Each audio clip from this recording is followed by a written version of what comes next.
Today's tech news moves fast, but understanding it shouldn't be hard. That's why Snarful Solutions Group brings you Connecting the Dots, where we break down what's happening in tech and why it matters to you. Now, let's dive in with your hosts. Good morning, everyone. You are listening to Connecting the Dots. I'm Alex. And I'm Morgan. And we are coming to you live from the Snarful Solutions Group headquarters, right here in sunny Sacramento. It is Friday, February 13th, 2026. Friday the 13th, the day where, logic usually takes a backseat to superstition. Mm-hmm. Did you manage to get to the studio without walking under any ladders? I successfully navigated the obstacle course. No ladders, no black cats, and I was, very careful with my shaving mirror this morning. Good. Though, honestly, looking at the tech headlines we have to get through today, it feels like a few major CEOs might be feeling a little superstitious, or maybe just paranoid. Paranoid is a strong word. Yeah. But when you see the amount of money flying around in these reports, hypervigilant is probably the minimum requirement to keep your job. Absolutely. But before we get into the billions and, the robot wars, let's make sure the actual physical world is still behaving. If you're tuning in from the Southern Plains, you probably don't need me to tell you to grab an umbrella. An umbrella might not even cut it. We're looking at a pretty intense storm system. It's bringing heavy rainfall and some serious flood threats to the south today. It is going to be a wet one. And if you're joining us from way up north in Alaska, specifically the West Coast or Central Interior, you're dealing with the opposite problem. There's a massive bearing system moving in. Yeah, we're talking snow, high winds, and blizzard conditions. So stay inside if you can. Meanwhile, here in Sacramento, we are living in a bubble of absolute calm. It is mostly sunny, looking at a high of 64 degrees. Basically patio weather in February. I am definitely taking lunch outside. Now, shifting gears to the financial markets, it was a bit of a rough ride yesterday for the traditional investors. Rough is putting it politely. The Dow closed down 1.43% yesterday, sitting at 49,451. Wow. The S&P 500 took a hit too, closing down nearly 1.8%. It seems like Wall Street is catching its breath, or I don't know, maybe anticipating some volatility. But interestingly enough, while the traditional markets are sweating, the crypto world is, it's doing its own thing. Bitcoin is actually the bright spot this morning, trading up about 1.59%, hovering right around $67,250. It's that classic decoupling we see sometimes. When the institutional money gets nervous about, interest rates or earnings, the digital assets sometimes act as that alternative safe haven. Or at least a volatile safe haven. Exactly. A very volatile safe haven. Speaking of volatility and needing the energy to track all these moving parts, I need to make sure I'm fully caffeinated. And you know what that means. I have a feeling it involves our friends at Strong Coffee. You know it. Listen, if you are still drinking that watery diner stuff or the instant coffee that tastes like battery acid, you have to stop. You deserve better. You really do. Strong Coffee is premium instant coffee that actually tastes like a traditional brew. It really does. But the key differentiator isn't just the taste. It's what's in it. It's the formulation. It's packed with 15 grams of protein, MCTs, and adaptogens like ashwagandha. Ashwagandha is the game changer for me personally. It just sort of levels out the caffeine hit so you get clean, sustained energy. Right. No jitters, no crash. Just pure focus. If you want to upgrade your morning routine, head over to strongcoffeecompany.com. And because we love you guys, use the promo code SNARFUL, that's SNARFUL, for 20% off your entire purchase. Caffeine secured. Let's get into the news. Let's open up the Snarful Tech article report, our morning star, and connect the dots. We have a theme emerging today, and it feels like we are moving from the experimental phase of AI into something much heavier. Oh, yeah. It feels like the industry is putting on its steel-toed boots. That is a great analogy. We are witnessing the industrialization of artificial intelligence. We aren't playing in the sandbox anymore. We are pouring concrete. And nowhere is that more obvious than with the story we have to start with. Anthropic. We've been tracking the AI funding race for a while, but Anthropic just dropped a hammer. They've closed their Series G funding round. Break down the numbers for us because they are getting hard to wrap your head around. They are eye-watering numbers. So Anthropic has raised $30 billion in fresh cash. $30 billion with a B. With a B, correct. Yeah. And that cash injection pushes their post-money valuation to $380 billion. Whoa. And just to give you some context on the speed of this, that is double what the company was worth just last September. So they doubled their value in under 6 months. That firmly plants them as the second most valuable private tech startup in the world, right? Right behind OpenAI, which is hovering around $500 billion. And they've pulled ahead of SpaceX and Elon Musk's XAI. It is becoming a very, very crowded podium at the top. Okay, I want to pause on the why here. Because $30 billion is the GDP of a small nation. Why does a software company need that much liquid cash right now? I mean, I know salaries in the Bay Area are high, but they aren't that high. This is the critical shift in understanding the current landscape. We aren't really talking about software companies anymore. We're talking about infrastructure companies. The cost of training these next generation models, what we call the compute, is astronomical. So this money isn't for people, it's for hardware. Exactly. It's for buying tens of thousands of GPUs from NVIDIA. It's for building massive data centers. It's for the electricity bills to cool those data centers. To stay at the table, you have to spend tens of billions on capital expenditures. So if you don't build a factory, you can't build the product. You got it. And who is footing this bill? Okay.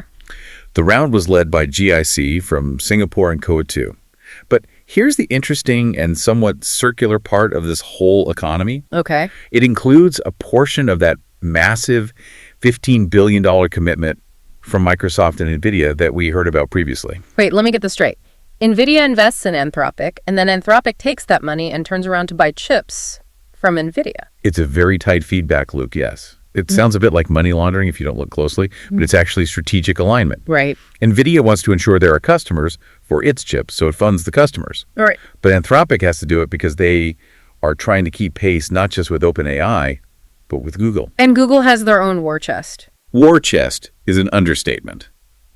Google alone is planning to spend $185 billion on capital expenditures this year. That number is staggering, $185 billion. It really drives home that this isn't a startup game anymore.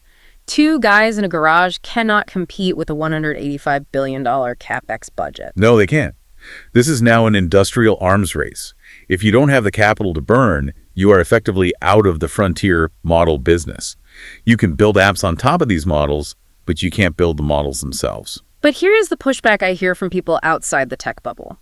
Raising money is one thing. That's just investors betting on you. Actually making money, selling a product. That's the real test. Is Anthropic actually a business, or is it just a money pit? And that brings us to our second dot. And this is arguably more significant than the valuation. We're moving from hype to revenue. According to the Morningstar report, Anthropic isn't just burning cash. They are bringing it in at a rate that is, well, frankly, it's historic. What are the actual sales numbers? Anthropic's annual run rate revenue has hit $14 billion. $14 billion. A year. Yes, and the growth curve is vertical.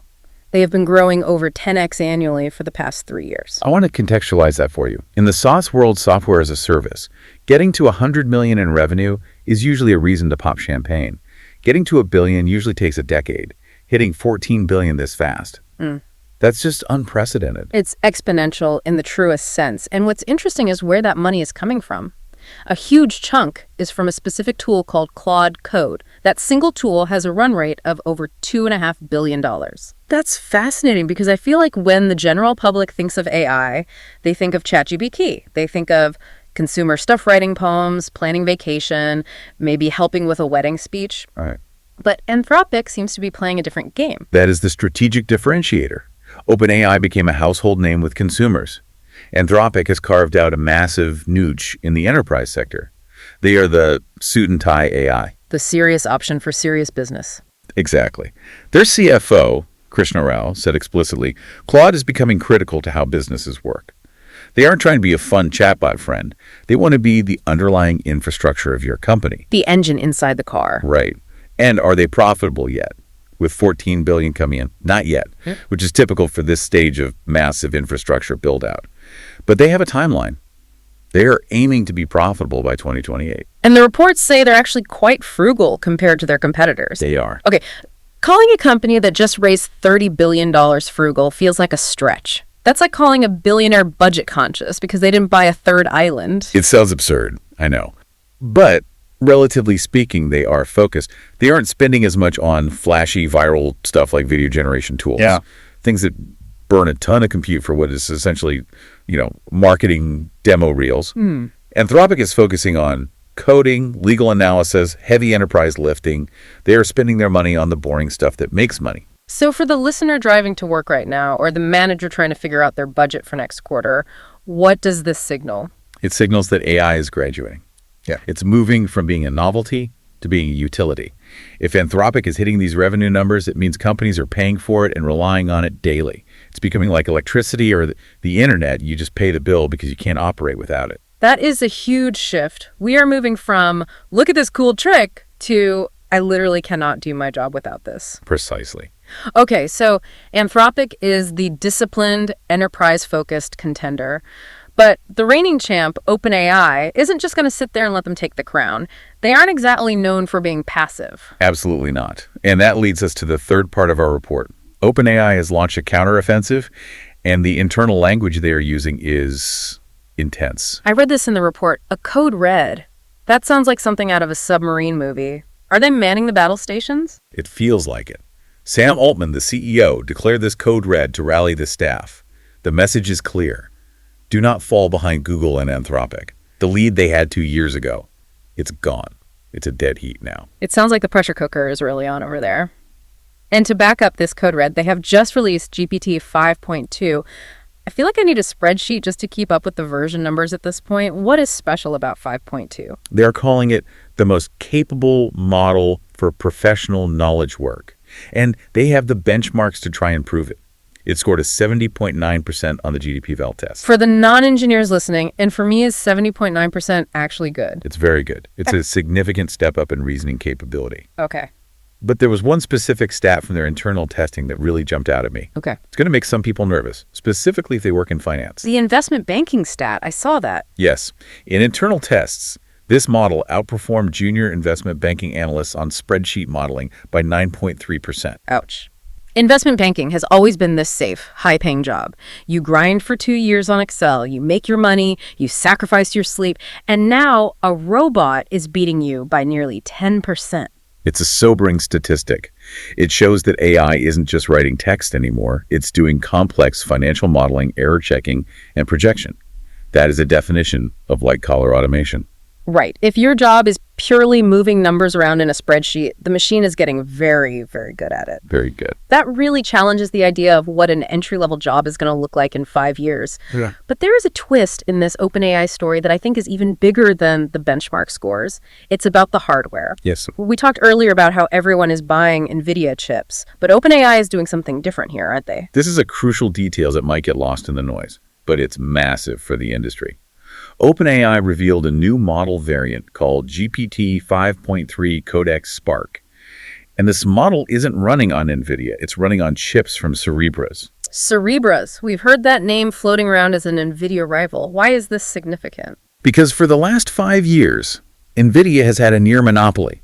If you wanted to do top-tier AI, you paid the NVIDIA tax. You waited in line for their chips. You begged for allocation. Right. But OpenAI running a flagship model on Cerebras chips, that sends a signal to the entire market that the monopoly might be cracking. That changes the leverage completely. If OpenAI can say, hey, we don't need your H100s, we can use these other guys, the economics of AI could change. It's like when Apple stopped using Intel chips and made their own. Exactly. It breaks the bottleneck. Cerebras chips are designed differently. They're massive wafer-scale chips designed specifically for this kind of work. If they prove viable at this scale, it's a seismic shift for the hardware supply chain. It means competition is finally arriving. Finally. Ah. And speaking of seismic shifts, we have to touch on the meta moment in this report, the self-building code. This is the part that feels like science fiction. OpenAI revealed that the vast majority of their coding tool, Codex, is now built by Codex. So the AI is writing the code for the AI. It's a recursive loop, a robot building a better version of itself. It is. And Codex now has over 1 million weekly active users, and it's essentially self-improving. That's the definition of exponential acceleration. When humans write code, we get tired, we make typos, we need coffee breaks, we go home to our families. When the AI writes the code, it just keeps going. And the cycle of improvement gets faster and faster. And that explains why we are seeing version 5.2, 5.3 so quickly. The tools are building the tools. It's incredibly impressive, but also a little dizzying. It feels like the train is laying its own tracks while moving at 200 miles an hour. That is a very accurate description of the current state of Silicon Valley. So let's recap the battlefield here. You've got Anthropic raising a war chest to dominate the enterprise with a frugal, safety-first approach.